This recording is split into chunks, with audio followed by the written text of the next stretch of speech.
C'est la première fois qu'on rechausse depuis le Covid. Donc, j'ai fait du ski de rando, mais du ski de piste, c'est la première fois, donc c'est bien. 21 mois de disette. Donc on va profiter de cette belle journée à Sainte-Foy, une journée enneigée et inaugurale. Donc tout va bien, on est heureux. Là, ça fait plaisir, c'est quand même une renaissance, c'est un investissement qui a été bien fait, inséré dans l'environnement de façon remarquable et c'est du matériel français. C'est une inauguration qui arrive dans la meilleure temporalité. C'est pas nous qui avons attendu l'appareil, c'est l'appareil qui nous a attendu. Mais cette fois-ci, on est là et on ne lâche rien. Préouverture dans de nombreuses stations sur France et je crois que tout le monde est content et tout le monde revit surtout.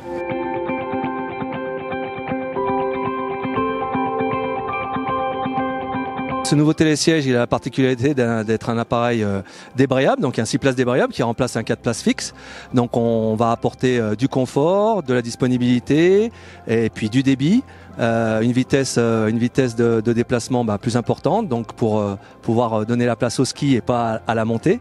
Il est équipé aussi de sièges qui sont verrouillables, donc pour la sécurité notamment des enfants et puis de toutes les personnes qui vont pouvoir prendre cet appareil. Et puis autre innovation et autre nouveauté au niveau de la motorisation de cet appareil, il est équipé d'un moteur lent.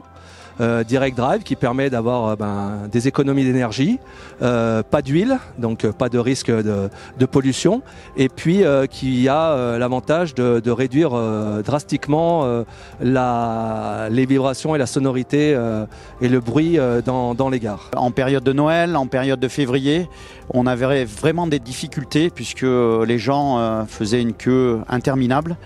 Et puis il était un peu vieux, donc on avait un problème aussi de sécurité, mais de sécurité pour continuer à transporter les clients, alors que là, effectivement, pour les 30 ans qui viennent, normalement, il devrait bien fonctionner. C'est même 3 anniversaires, enfin, le télésiège, les 30 ans de Sainte-Foy, de la station, construite en 1990, ouverte en 1990, et puis les 100 ans du ski club, qui s'appelait à l'origine l'US Tarine.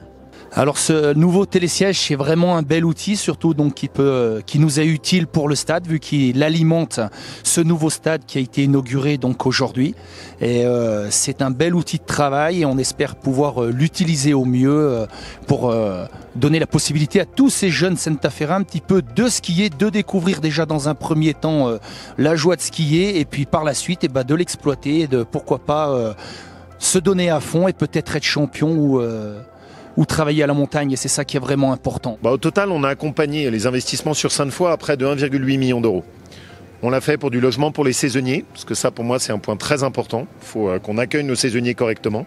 On l'a fait sur de l'investissement sur de l'hôtellerie familiale et on l'a fait sur de l'investissement sur de l'enneigement. Donc c'était un symbole. On est sur une station, vous la voyez, où il y a eu un souci architectural qui est super bien intégré à l'intérieur de la montagne, très respectueuse. On commence avec le lancement d'un nouvel équipement, plus sobre, qui est bien intégré dans la pente. C'est tout un symbole de ce qu'on veut nous. On croit dans notre montagne, on croit aux acteurs du ski.